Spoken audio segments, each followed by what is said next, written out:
decided to be different. So when he decided, the social worker said supportively,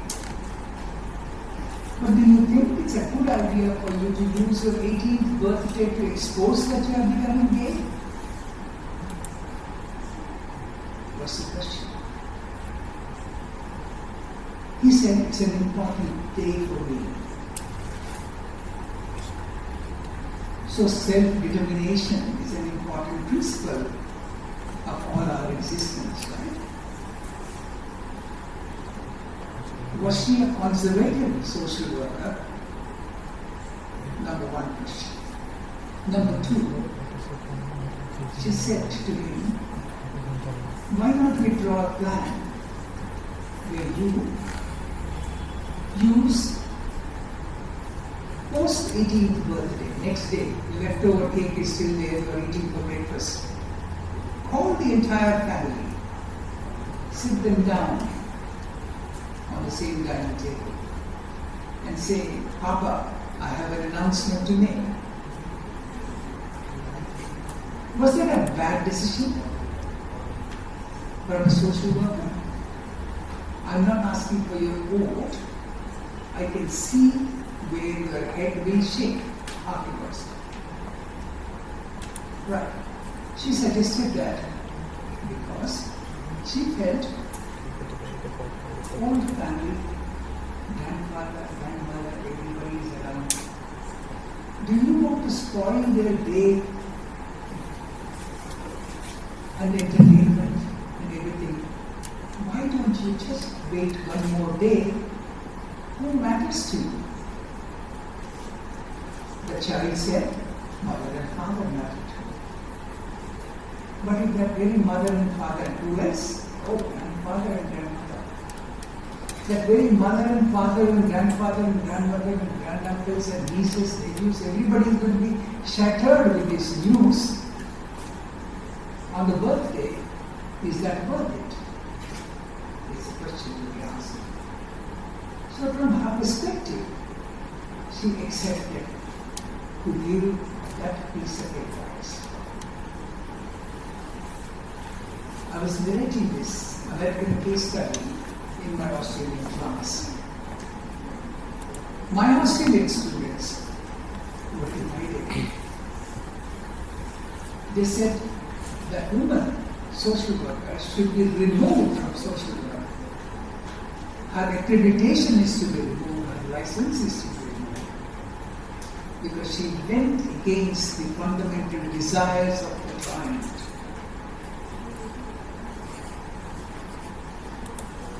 Lawyers will say, political scientists will say, and others will say, an individual may be sacrificed, possibly for the collective will, in the whole concept of collectivity. It's possible for them to say that. The other way around is, what's really wrong? Did anybody say that you should not be announcing? We just said, sit them up one day. Now, I want you to go into the mind of the young man and see for yourself how you feel that your rights have been crushed. At 18, it is important for you to come out and say to the society you are a different stand. Do you have a right or wrong? Do you have a right or no? How many say there is a right of the 18-year-old to say that he is gay?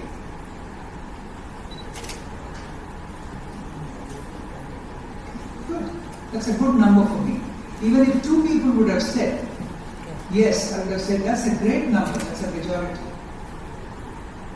You'll be thinking, how come if two people say he is saying a majority, it's a minority?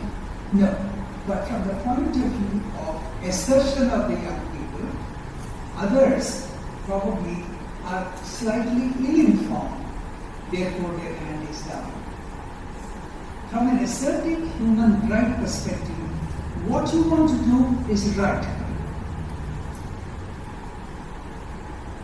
my light ends when the other man's lights begin. My lights end when the other man questions. In this question, in this situation, nobody was going to question me. It is only adjusting the time difference between when to say and when not to say. We will discuss this case, and we will also discuss more cases like this at a very personal level in this program. I want you to come out to discuss your personal things, your official things, your social work things. For a moment, we subject ourselves into a consciousness of the client of a different nature. A head of the department, a vice chancellor, a psychiatrist also needs counseling. They are not immune from that. Head of the department does not mean she has done everything, so she is right. A lecturer in social work does not mean that he or he knows everything, so he is there. They also need that. So there is a possibility in this, not a probability, that we will help each other. It will be a challenge for a student to sit with a teacher and say, tell me something about yourself. And the teacher will say, what do you want to know? What do you want to know about me? The conversation goes so slow, so slow, so slow. There is no information that comes out. The less information you have, the more power you give yourself to interfere with somebody else's life. The more information they give you, the less power you will have to interfere with their life. You can shut me up by your narrative. You can shut me up by your story. Then when you shut me up by your story, if I have to help you, I will go along with you. I will walk side by side. That is the first lesson in strength-based practice. It is not about going to the slum and saying, "Kachra saaf karo." Aaj aap saaf karenge, kal fir situation वैसी है. It is not the same as Chinese proverb, don't give a man a fish, teach him to fish. People say that, right? If the water doesn't have any fish, what will he fish? So you've got to be thinking in terms of the environment, the ecology, where the person is, and their narrative, going along with them and trying to pass a judgment, which is not about them, but it is about the situation, and ensuring that the individual gets help from you rather than a single advice going to the person. That's the most important thing.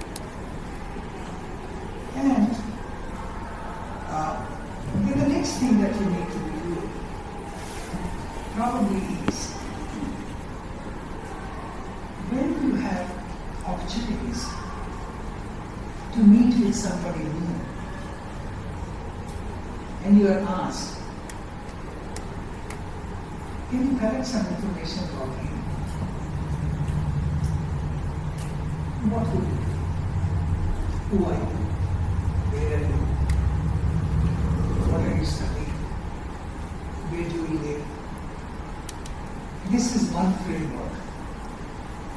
So, many times in a collection of information, we do not pass beyond the demographics. Even in research, we do not pass beyond demographics. Go to a village study, we say how many caste systems, caste people are there. Then we start analyzing how many adults of 18 years are there, how many others of 45 are there, how many others of 65 are there, demographics. Similarly, poverty research. We're doing some research here of a different nature. Poverty, for instance, an example that comes to mind.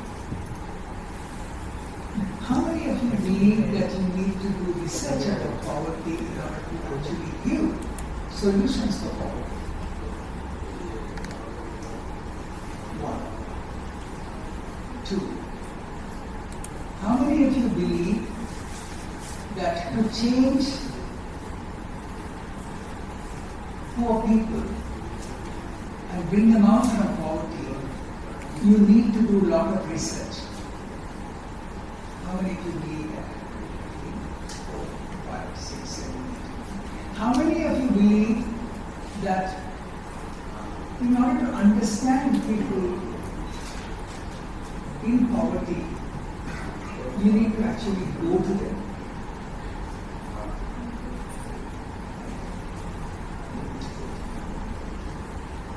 How many of you believe, even after going to them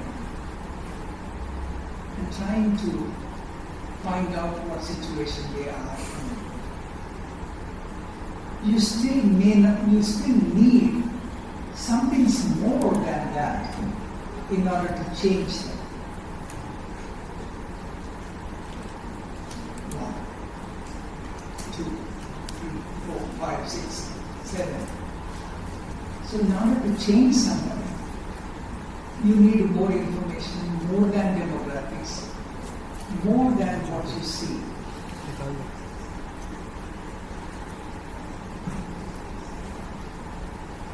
I don't know how many of you have flown, but if you fly sometime, right?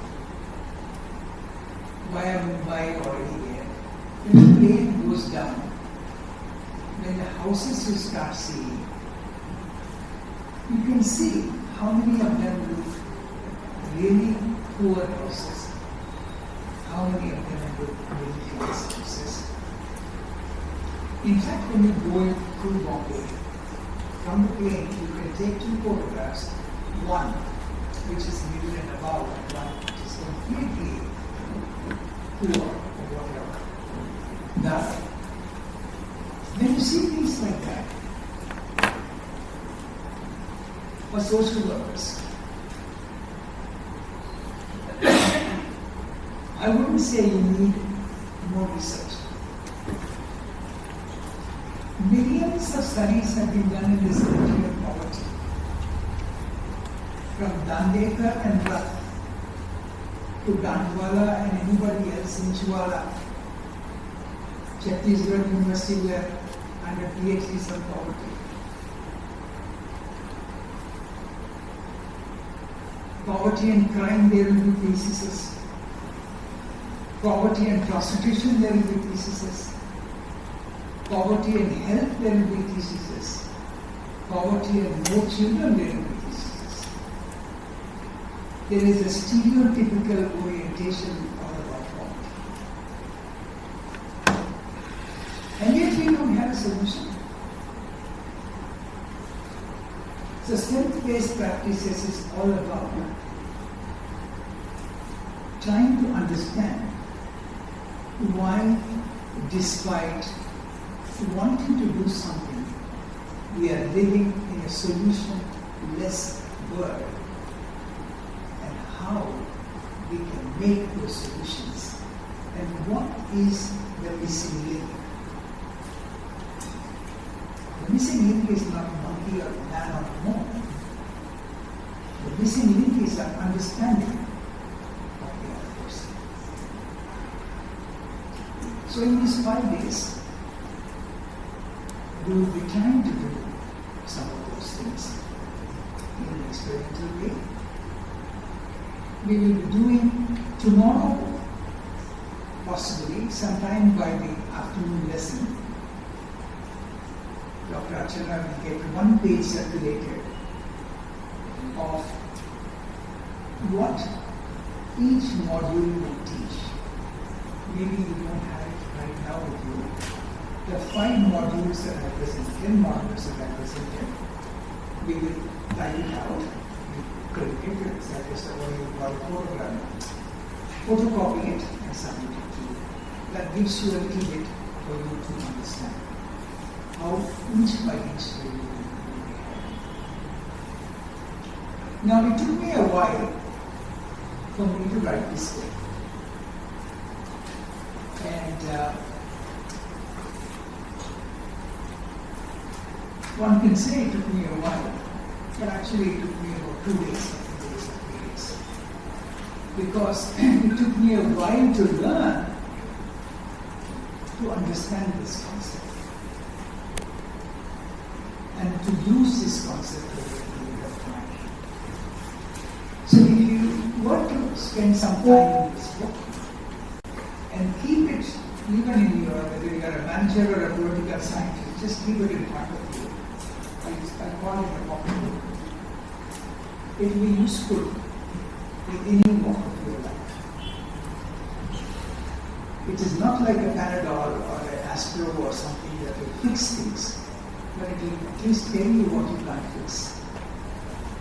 That there is a carpenter that requires something, that there is an architect that requires something, that there is what is called interdisciplinary, transdisciplinary perspective that you need to take. In most of my first conversations, or the first lesson, which we haven't got it yet, we had it after the tea day.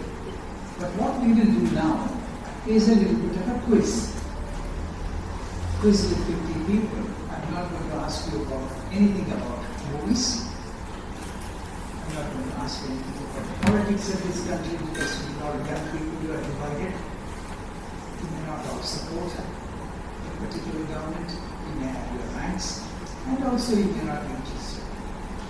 But the little quiz that I would be looking forward to is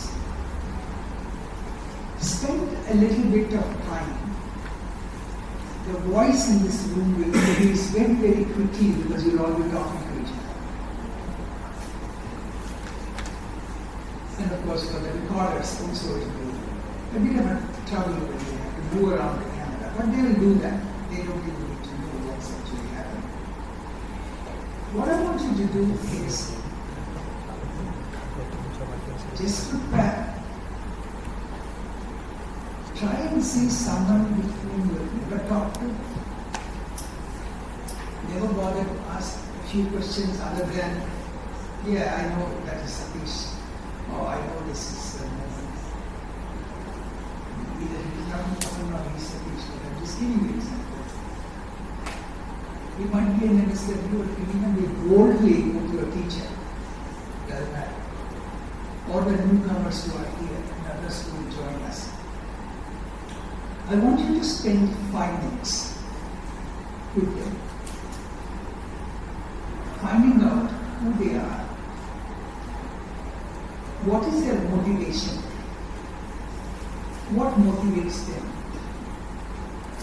to be studying at this point of time or to be doing what they are doing. The questions are very simple, they are not written down here. I purposefully have not written it. What motivates them to do what they are doing right now? What are the kind of things that they are happy to tell you about themselves? Okay? So, a few people will be given the mic.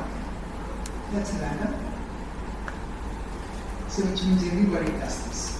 What are the 2 questions, please?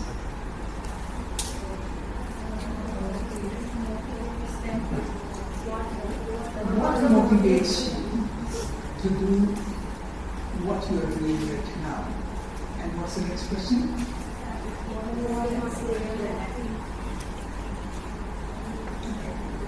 So what more masala you will add to that? The name, the person, the vibrancy with which he or she talks, the happiness with which he or she talks. Really, does he look like a man with passion? Does he really assertively communicate what he is trying to do? Does he have a goal, she have a goal in life? Or it's too much at this point of time? Does he or she feel like this is too stupid a question? I think what Sir is asking is not really a kind of question I want to answer. No comments. No comments. You know, politicians say that and get away. So, if it is even that question, let me know. Okay, any questions at this time? We going to give a little bit of time for the mic, for the electronics people to have a little bit of time to rest. You don't have any questions. Start.